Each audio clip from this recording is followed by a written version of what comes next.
Wong lovers welcome back. चलिए आज के पार्ट को स्टार्ट करते हैं। विंग चाओ उन सबको कहीं पे ले जा रहा था। रास्ते में विंग देख सकता था कि वांग जी को चलने में कितना प्रॉब्लम हो रहा था। वो वांग जी को ऑफ़र करना चाहता था अपना कंधा, लेकिन उसे पता था कि वांग जी ये कभी एक्सेप्ट नहीं करेगा। फिर भी उसने हार नहीं मानी और वांग जी से जाके पूछ लिया कि वो वांग जी को अपना कंधे में उठा के ले जाना चाहता है, लेकिन वांग जी तुरंत मना कर दिया। विंग को वांग जी का फिक्र था। वांग जी को देख के उसे बहुत दर्द हो रहा था, लेकिन वांग जी को भी दूसरी तरफ विंग का फिक्र था। उसे पता था कि विंग पहले से ही जख्मी है कालकोठरी से डालने के बाद से, और ऊपर से वो विंग के ऊपर कैसे चढ़ सकता है, बल्कि ये तो उसका ड्यूटी था कि वो विंग को लेके चले।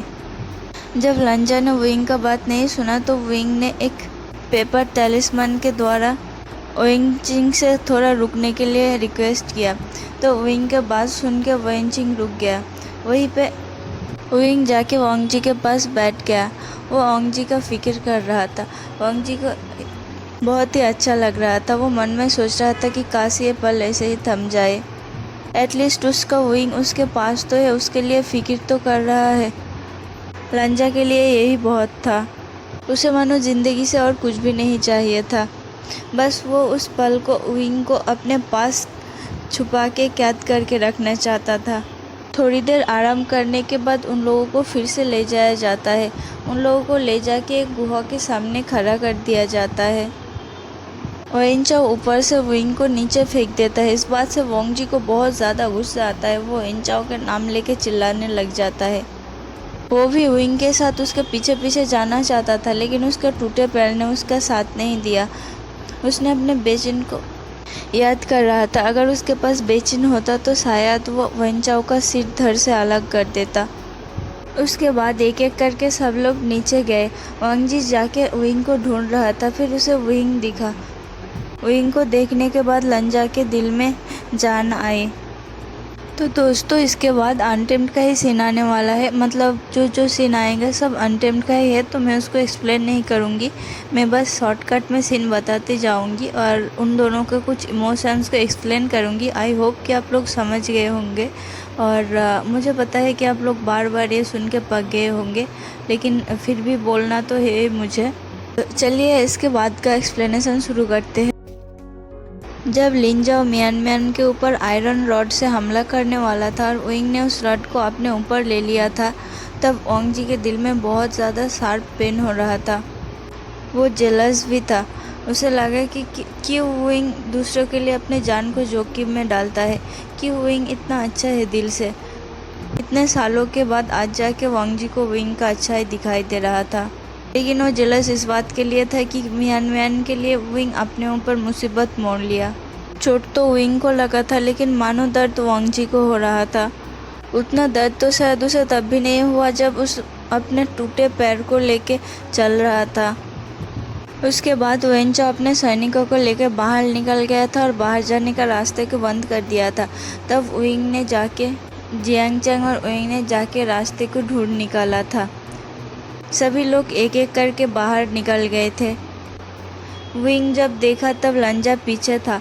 उसे लगा कि लंजा भी चला गया होगा, लेकिन उसे पता था कि लंजा सेकंड जेट था। वो ऐसे किसी को मुश्किल में छोड़कर नहीं जा सकता, चाहे विंग उसका हस्बैंड ही क्यों ना हो। विंग की जगह कोई दूसरा पर्सन भी होता तब भी शायद वांग जी यही करता, या फिर शायद उन दोनों का रिश्ता पहले जैसा होता, तब भी शायद वांग जी विंग को मरने के लिए नहीं छोड़ देता। लेकिन खैर जो कुछ भी हो, दोनों को साथ में रहना तो था ही। उसके बाद दोनों गुहा के अंदर आराम करने के लिए चले गए। विंग अपने रोब के अंदर से उस मेडिसिन पाउच को बाहर निकाला जो रास्ते में जाने के टाइम पे मियान से उसे मिला था। वेनिंग में कालकोठरी में रहने के टाइम पे विंग को जो दवाई दिया था, वो विंग ने जाने के टाइम पे रास्ते में वांग जी के पैर पर लगा दिया था। और उसने देखा था कि मियान के पास बहुत सारे दवाइयाँ हैं, तो वो मियान से जाके फ्लर्ट करने लगा और मियान से कुछ मेडिसिन ले लिया। वांग जी को ये देख के बहुत ज़्यादा जलस फील हुआ था, लेकिन अब वांग जी को पता चला कि विंग क्यों मियान से दवाई लिया। विंग ने वांग जी के पैर पर और सारे चोट पर मेडिसिन अप्लाई कर दिया, लेकिन वांग जी कुछ मेडिसिन को बचा के रखा और विंग के चेस्ट पे अप्लाई किया जहाँ पे उस आयरन रॉड का मार्क्स था, और दोनों सो गए। सुबह उठ के दोनों ने प्लान बनाया कि कैसे उस जानवर स्वानो को मारा जाए। प्लान के मुताबिक विंग अंदर से और वांग जी बाहर से उस पर हमला करने लगा। फिर एक टाइम पे स्वानो मारा गया और विंग जाके पानी में गिर गया। वांग जी तुरंत पानी में जंप करके विंग को पानी में से बाहर निकला। जब उसने देखा तो विंग के पूरा शरीर फीवर में तप रहा था। विंग ठंड से काँप रहा था। वांग जी ने अपना अपर रोप्स को निकाला और विंग के ढक दिया। उसने सामने आग भी जलाया। उसने विंग के सारे भीगे हुए रोप्स को उतार दिया और आग में सुखाने के लिए रख दिया। विंग उसके गोद में सिर रख के सोया हुआ था। वांग जी उसे अपना स्पिरिचुअल एनर्जी ट्रांसफ़र कर रहा था। उसका स्पिरिचुअल एनर्जी से विंग को बहुत ज़्यादा अच्छा लग रहा था। उसे अंदर से गर्माहट महसूस हो रहा था। विंग उसे मना कर रहा था स्पिरिचुअल एनर्जी देने के लिए, क्योंकि वांग जी को भी एनर्जी की ज़रूरत था। ऊपर से वो खुद भी जख्मी था, घायल था, लेकिन वांग जी ने नहीं सुना। कुछ देर बाद विंग को और भी ज़्यादा ठंड लगने लगा। विंग वांग जी से बार बार उसे गर्माहट देने के लिए रिक्वेस्ट कर रहा था। वांग जी ने तुरंत उन दोनों के लिप्स को एक साथ जोड़ दिया और विंग को किस करने लगा। उस किस की वजह से विंग का पूरे शरीर में करंट दौड़ रहा था। विंग को अचानक से गर्माहट महसूस हुआ। दोनों ने लंबे टाइम तक एक दूसरे को किस किया। इस किस में कुछ एग्रेसिवनेस या फिर लस्ट नहीं था। ये फुल ऑफ लव था और बहुत ही जेंटल और सॉफ्ट था, मानो कि कोई एक दूसरे को हर्ट भी नहीं करना चाहता और एक दूसरे को छोड़ भी नहीं करना चाहता। किस के ज़रिए दोनों अपने अपने सोल को, एक दूसरे के सोल को सोख कर रहा था। फिर जब विंग को ब्रीथिंग की कमियां होने लगी तब वांग जी ने जाके उसे छोड़ा। विंग ने अपने कांपते हुए वॉइस में कहा, लंजा मेरे लिए एक सॉन्ग प्ले करो ना। वांग जी तुरंत विंग के लिए सॉन्ग प्ले करने लगा। वो सॉन्ग विजी सॉन्ग को गा रहा था और उन दोनों के पुराने दिनों को याद कर रहा था। उस गाना सुनते सुनते विंग कब सो गया उसे पता भी नहीं चला। तब उसने देखा कि जिन जिसुआन उसके पास था। जिन जिसुआन तुरंत उसे आंखें खुलता हुआ देखकर जियांग चैंग को बुलाया। जियांग चैंग और जिन जिसुआन उन दोनों को बचाने के लिए आया था। विंग ने उठकर लानवांग जी के बारे में पूछा। जियांग चैंग ने बताया कि लानवांग जी वहाँ से पहले ही निकल चुका था जब विंग बेहोश था। विंग को यह सुन के बहुत बुरा लगा। एक साथ रहने के बाद कुछ दिन कहीं ना कहीं विंग के दिल में ये फीलिंग्स आ चुका था। वो मन में ये सोचने लगा था कि शायद उन दोनों के बीच में अब सब कुछ ठीक हो जाएगा। वांग जी उसे एक्सेप्ट कर लेगा, भले ही उसने डिवोर्स पेपर साइन ही क्यों ना किया हो। लेकिन अब जब उसे पता चला कि वांग जी उसे छोड़ के चला गया है, तब उसके दिल में बहुत ज़्यादा पेन हुआ। वो जियांग चैंग के साथ जियांग क्लैन के लिए निकल गया। जियांग क्लैन जाके वो कुछ दिन तक बहुत वीक था, दिन भर सोता रहता था। जियांग यानली जाके उसका केयर करता था, उसका देखभाल करता था। जब विंग के तबीयत में थोड़ा सुधार आया तब जियांग चैंग उसे लेके क्लैन के आदर्श बच्चों के साथ काइट प्ले करने के लिए लेके गया। वो लोग काइट प्ले ही कर रहे थे तब उनको पता चला कि विंग क्लैन ने जियांग क्लैन के ऊपर हमला बोल दिया है। दोनों दौड़ के जियांग क्लैन में गए। वहाँ पे जाके उन्होंने देखा कि लिंगजाओ के साथ मैडम यू का बहुत ज़्यादा आर्ग्यू हो रहा था। वेवुसियान को देख के लिंगजाओ लिटरली मैडम यू के वेवुसियान के खिलाफ भड़काने लगी, और जिसके रिजल्ट में वेवुसियान को मैडम यू ने चाबुक से मारा। जियांग चैंग प्रोटेस्ट कर रहा था, लेकिन मैडम यू ने उसे चुप करवा दिया। लेकिन जब विंग क्लैन हद से बढ़ गया तब मैडम यू ने उन दोनों को बचाने के लिए उन दोनों को एक नाव में बैठाकर उन दोनों को वहाँ से निकाल दिया और खुद जाके विंग क्लैन के साथ लड़ने लगे। रास्ते में जाते हुए जियांग चैंग और विंग के बीच बहुत ज़्यादा बहस हो रहा था। दोनों बहुत ज़्यादा रो रहे थे। उन दोनों को पता था कि मैडम यू विंग क्लैन को अकेले संभाल नहीं पाएगा। ऊपर से वांग लिंगजाओ ने वेन क्लैन के आदर्श सैनिक ओइनचाओ को भी बुला लिया था। ओइनसू उसके मदद के लिए आ गए थे और ओइनसू से निपटना इतना आसान नहीं था। आई एम सॉरी, ओइनसू नहीं, ओइनजुलियो। रास्ते में उन दोनों को यानली और जियांग फैनमियान मिला, जो कि आदर्श क्लैन के साथ मदद मांगने के लिए गए थे। लेकिन जियांग फैंगमियान यानली को उन दोनों के साथ बात कर खुद लड़ने चले गए। उनके हाथापाई में ओइनजुलियो तो मर गया था, लेकिन जियांग फैंगमियान और मैडम यू भी नहीं बचे। तीनों रात में जाकर मैडम यू और जियांग फैंगमियान को लाश लिए देख के आए। रास्ते में जियांग यानली की तबीयत खराब हो चुका, उसे लेके वो तीनों एक इन में गए। वेबुसन जियांग चांग को जियांग यानली के देखरेख करने के लिए कहा और खुद मेडिसिन्स और खाना खरीदने के लिए बाहर निकल गए। वो खाना खरीद ही रहा था कि उसने देखा जियांग चांग को वेन क्लैन के लोग पकड़ के ले जा रहे थे। वो तुरंत जाके जियांग यानली को अपना ननिहाल भेज दिया और खुद जियांग चांग को बचाने के लिए निकल पड़ा। जब वो लोटस पियर में पहुंचा तब देखा उसने सुना कि जियांग चांग के स्पिरिचुअल पावर को छीन लिया गया था। उसके गोल्डन कोर को भी डिस्ट्रॉय कर दिया था वेनचाओ ने। वेननिंग के मदद से उसने जियांग चांग को लोटस पियर से बाहर निकल लिया और उसे लेके वेन क्लैन में ओएनचिंग के पास गया। साथ ही में उन लोगों ने जियांग यानली को भी लिया। ओएनचिंग उन लोगों के मदद करने के लिए तैयार हो गया, लेकिन अपना गोल्डन कोर खो देने के बाद जियांग चांग बौखला गया था और जियांग चांग की तकलीफ विंग से देखा नहीं जाता था। अब तो इन दिनों में वो लानवांगची को भी भूल चुका था। उसके दिल और दिमाग में बस ये था कि उसे अपने भाई को, अपने सीजे को बचाना है। उसे मैडम यू को दिया हुआ प्रॉमिस पूरा करना है। फिर वेनचिंग और वेननिंग के साथ मिलके उसने अपना गोल्डन कोर जियांग चांग को दे दिया। उसके बाद उसे वेन क्लैन के गार्ड्स ने पकड़ लिया और ब्यूरल माउंट्स में फेंक दिया। 2 महीना बीत गया, लेकिन वेबुसन का कोई खबर नहीं था। जियांग चांग बहुत ही ज़्यादा टेंस था।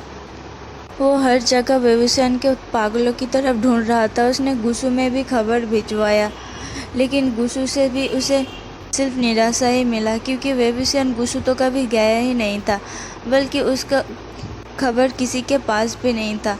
लानवांगी को जब ये पता चला तब मानो उसका पूरा दुनिया उजड़ गया। वो जियांग चांग के पास आया और उसे मिन्नतें करने लगा कि वो भी वेबुसन को ढूंढना चाहता है, वो मदद करना चाहता है। उस दिन वो इसलिए छोड़ के चला गया था वेबुसन को, क्योंकि उसे पता था कि गुसू वेबुसन के लिए सेफ नहीं था। एक तो पहले से ही वेन क्लैन ने गुसू के ऊपर कब्जा कर लिया था, दूसरी तरफ उसके भाई और अंकल था जिन लोगों को उसे बचाना था। उसके क्लैन्स के बुक्स को भी उसे बचाना था। उसका काम बहुत ही जोखिम भरा था। वो कैसे विंग को अपने साथ ले जाके मुसीबत में डाल सकता था, लेकिन उसे पता नहीं था कि दूसरा मुसीबत विंग के लिए इंतज़ार कर रहा था। अगर उसे पहले ही ऐसा कुछ पता होता तो वो विंग को कभी भी अकेला नहीं छोड़ता। कम से कम अपना जान देके भी वो विंग को प्रोटेक्ट करता। अब जियांग चांग के साथ साथ वांगजी भी पागलों की तरह विंग को ढूंढने लगा। इन कई दिनों में वो तो मानो पूरा पागल बन चुका था। वो ना कुछ खाता था, ना कुछ पीता था। हर वक्त उसके सीने में एक अलग सा तकलीफ होता था, जो कि वो किसी को बयां भी नहीं कर पाता था और खुद भी समझ नहीं पाता था।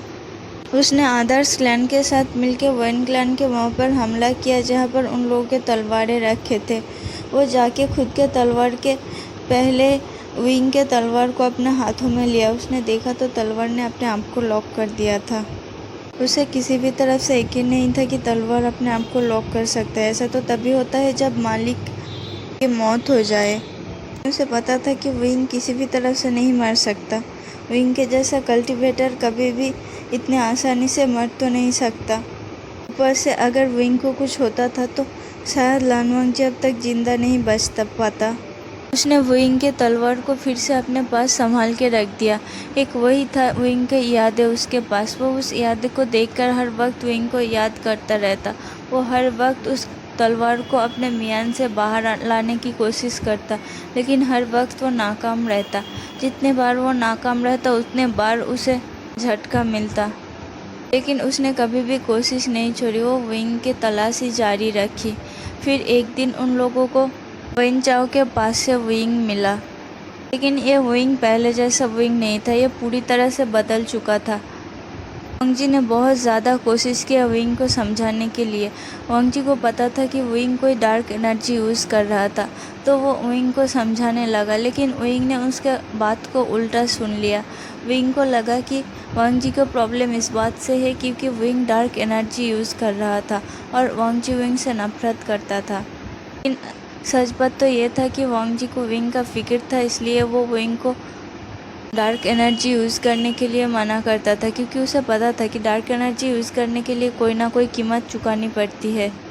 लेकिन विंग वांग जी का किसी भी बात को समझने के लिए तैयार ही नहीं था।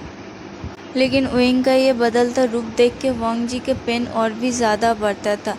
इन कई महीनों में उसने जो फिज़िकल पेन सहा था, वो पेन इस दिल के पेन के सामने कुछ भी नहीं था। विंग के इस बदलते हुए रूप मानो वांग जी को अंदर से तड़प रहा था, तड़प तड़प के उसे मार रहा था।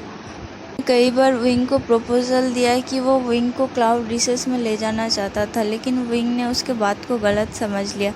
उसे लगता था कि वांग जी विंग को क्लाउड रिसेस ले जाके उसे प्यूरिफाई करना चाहता है, उसके डार्क एनर्जी को उससे अलग करना चाहता है। अब वांग जी को पता चल रहा था कि तब तक विंग को कैसा लगा, तब जब उसने विंग के साथ ऐसा बिहेव किया। अब विंग उसके साथ जैसा बिहेव कर रहा था, उसने भी तो सेम बिहेव विंग के साथ किया था जब विंग पहले क्लाउड रिसेस गया था। वो बस कैसे भी करके अपने आप को संभाल रहा था, फिर यूँ कहो कि वो कैसे भी करके जी रहा था। तो चलिए फ्रेंड्स, आज की पार्ट को यहीं पे ख़त्म करते हैं। अगर आपको मेरा एक्सप्लेनेशन अच्छा लगा तो प्लीज़ वीडियो को लाइक, शेयर और कमेंट कर देना, और प्लीज़ लाइक करना, क्योंकि जितना व्यूज़ आता है लाइक उसे 1% शायद आता है। आप लोगों को लाइक करने में कुछ नहीं होगा, लेकिन आप लोगों के एक लाइक से मुझे बहुत ज़्यादा मोटिवेशन मिलेगा। प्लीज़ आप लोग वीडियो को लाइक कर दिया करो यार, और प्लीज़ मेरी मदद करो अपने मोटिवेशन को बनाए रखने के लिए। तो अब तक के लिए tata, bye bye, stay safe. चलिए फिर कल मिलते हैं।